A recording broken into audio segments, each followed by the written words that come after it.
This is Wang Ling's art, also known as WLOP. He's a Chinese software engineer, but most importantly here, also a freelance artist and content creator that you probably know for his gorgeous dramatic paintings, 3D illustrations, and process videos. I've been following his art for what seems like over 20 years now, so in this episode of YouTube Art School Study Time, we'll dig into his art and technique to see what we can learn from a master of digital art. Whenever I see good art, my first impulse is always to analyze it and figure out how it was done. See if I can pick up a thing or two. I sometimes feel like I've seen it all after the long career I've had, but there's literally always something to learn if you search for it. So let me take you along for the ride this time and share my observations and breakdowns of WLOP's art. I'll summarize his style in 5 different pillars that each contribute to making his style very recognizable, but also technically very high level. And then later in the video, we'll take a look at his painting process and recipe in case you want to give it a try too. The first of those core pillars is what I can sum up best with this: painting detail without the detail. To me, his style is very nostalgic. It reminds me of the 2000s and the 2010s when speed painting exploded as a style, led, primarily by one of the GOATs, Craig Mullins. Wang Ling's painting style in many ways remind me of that time, and in some ways my own art from many years ago too. Maybe some longtime subscribers remember my speed painting arc. Speed painting was, and I guess is still, all about painting what seems to be a very detailed illustration at first glance. But if you look more closely, you'll start seeing how rough and unpolished it actually is. The appeal is a visual impact that's usually just as big as a fully rendered illustration, but it's done in a fraction of the time.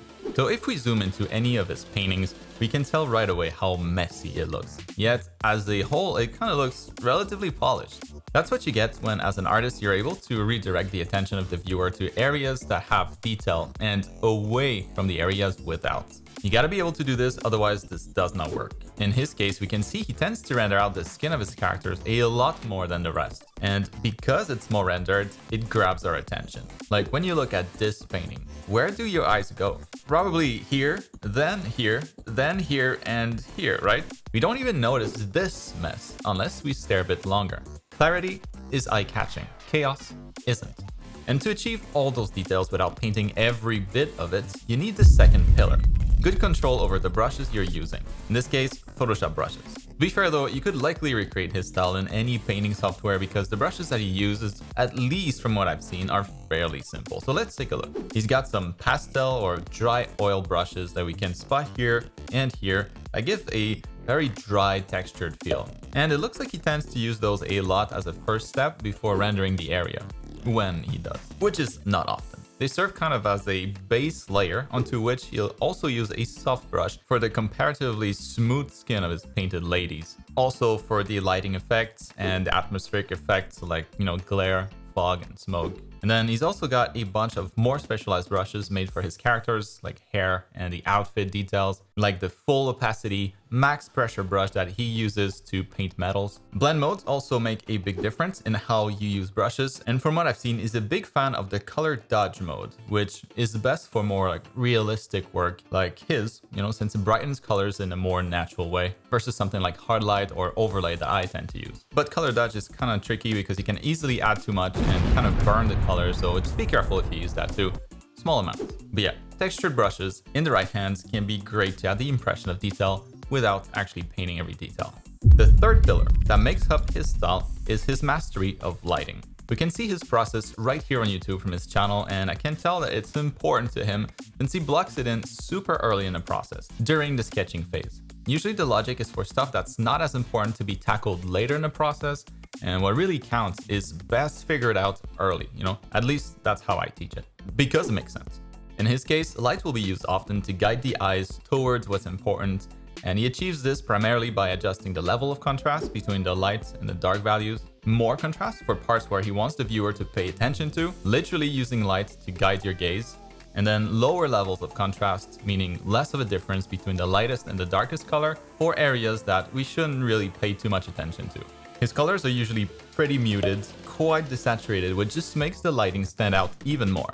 And the kind of lighting that you choose can really influence a lot of the decisions that you make. Like in his case, he's often got the sky as a light source, and that's why so many of his paintings have this blue hue all over. If that was the only color, it would feel unbalanced, though cool colors need warm colors to work. And well, look at that. We can spot that warm skin color so often in his work, which gives us this purple/yellow color palette that's kind of a staple of his style, with slight variations here and there. The lighting is always very realistic though, and that's super hard to do, making sure that you don't overdo it in the contrast depending on how strong the light source is, and choosing just the right color so that the character always feels like it belongs in the scene naturally. My tendency is always to go super bold with the lighting because it's what I prefer, but he's showing a lot more restraint in the way that he approaches colors, and it works great too, obviously. And before I move on to the next pillar, all I'm talking about here becomes a lot more obvious once you know the theory behind the 7 art fundamentals, the language of the arts. Something that I teach in my complete art education program that you can learn more about with the link in the video description. Last week, the big sale to celebrate reaching 24,000 registered students started, and it's continuing until the end of the month only. Take a second to click that link and see why Art School for Digital Artists is now the world's most popular art school, and why I'm sure you'll love it too. Now, back to my study. The way Wangling guides our eyes through his paintings helps us focus on what matters, like the more rendered areas, and away from what's more rough. But he also uses his knowledge of composition to attract our attention to various parts of his illustrations in a way that helps tell a story. That's the 4th pillar of his style, in my opinion: storytelling through composition. And it's an art of its own to tell a story with a single image. I think he achieves that by guiding our eyes to 2 to 3 different focal points in each of his paintings. It's tricky to do, but you can do this by using different kinds of contrast with varying intensities. Like looking at this here, the obvious color contrast between the blue everywhere and the warm yellow, plus the high contrast in the lighting around this area, makes this a natural first target for the eye. Oh, and she's also the only foreground element to reinforce this even more as the focal point. What's key to understand in art is that contrasts, whichever kind really, attract attention. Low contrast, less attention. Now, once we've taken this in, we'll usually go to the next best area of high contrast, which I believe is around here for this one.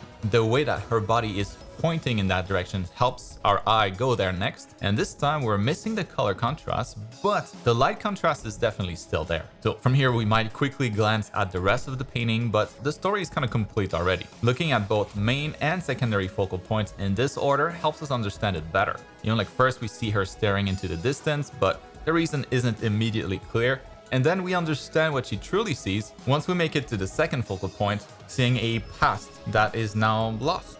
Maybe I'm reading this completely wrong, but that's the story I make out of this. And then the 5th and final pillar of his style is compositing, basically adding external sources like 3D models and sometimes photos into his paintings and incorporating them in a way that completely blends them in with the rest by adjusting the colors, contrast, scale, and often painting over it when needed. His art has evolved a lot over the years, although not so much in his style, but in his process. His more recent pieces tend to use a lot more 3D as a foundation for the illustration, you know, compared to before where it was only used as a support. Heck, he's even got some fully 3D pieces now, but he's doing a really good job of adjusting the lighting and the shaders in his scenes to mimic his painted style. It's a method that I've used a lot, before, and I recommend that you give it a try, starting from a 3D render that you created and painting over it like we do so often in game development. It's a lot of fun and allows you to generate more content with a single character model like he does in this series, for example, or creating illustrations of the same scene but from different angles. It's hard to integrate 3D and 2D seamlessly, but when done right, it can be very pleasant to the eye. Alright, in this last mini chapter, let's quickly go over Wangling's typical recipe for a digital painting. The process plays a big part, so here it is. You'll often start with a rough black and white sketch when going for a more traditional painting, or start from a 3D render and block in the character roughly to capture the pose and lighting as early as possible. From there, we can see that he moves on to colors by selecting the gray areas and adjusting the curves to bring in some saturation, some color. And I find it pretty funny that he gives absolutely no crap about layer management. I mean, look at this. Anyways, once the illustration starts to feel like the final composition, but in a rough stage, let's say, he'll clean up the sketch and start to render the skin of the character, solidifying his idea and the overall direction for the painting. Working on a big painting like this is always full of problem solving, and usually you want to solve the bigger problems as early as possible and then keep the smaller problems for the later stages, because those don't matter as much. The final bits of details you'll work on will usually be the jewelry or the intricate metal objects that he tends to include each time, plus some overall color adjustments, highlights, whatever is needed to make the painting go from way too rough to just clean enough. The skin/metal contrast he uses is a definite staple of his style. It's always present. Usually the more types of contrast you have, the more interesting to the eye the painting has the potential to be. So always think of including opposites when painting, like matte objects next to shiny objects, dry texture next to liquids, soft skin next to hard metals, lights next to darkness, detailed areas next to areas of little detail, etc. Any contrast. And then as a last thing, like with his art, I'm always finding myself searching for that sparkle, that bling that he always adds in his paintings. It's pretty unique, and it's cool that he's able to even retain that with his 3D pieces. WLOP style is a little hard to learn from if you're not already kind of experienced as an artist, because his method is not super strict and varies a lot from one piece to the next, and then the techniques that he uses are high level. But hopefully now you have a better understanding of it and why it looks so good. Because this is going to be it for this week's class. I whipped out a portrait of my own inspired by his art, and I'll admit it was really hard for me to keep the colors muted, but yeah, this is what I ended up with. I'm glad I did the study because I learned a few things once again, and I hope it helped you learn as well. As usual, if this video ends up doing good, I'll likely do more, so which popular artist should I study next? Let me know in the comments. And then let me know what specific thing you like most about Wang Ling's art. And I'll see you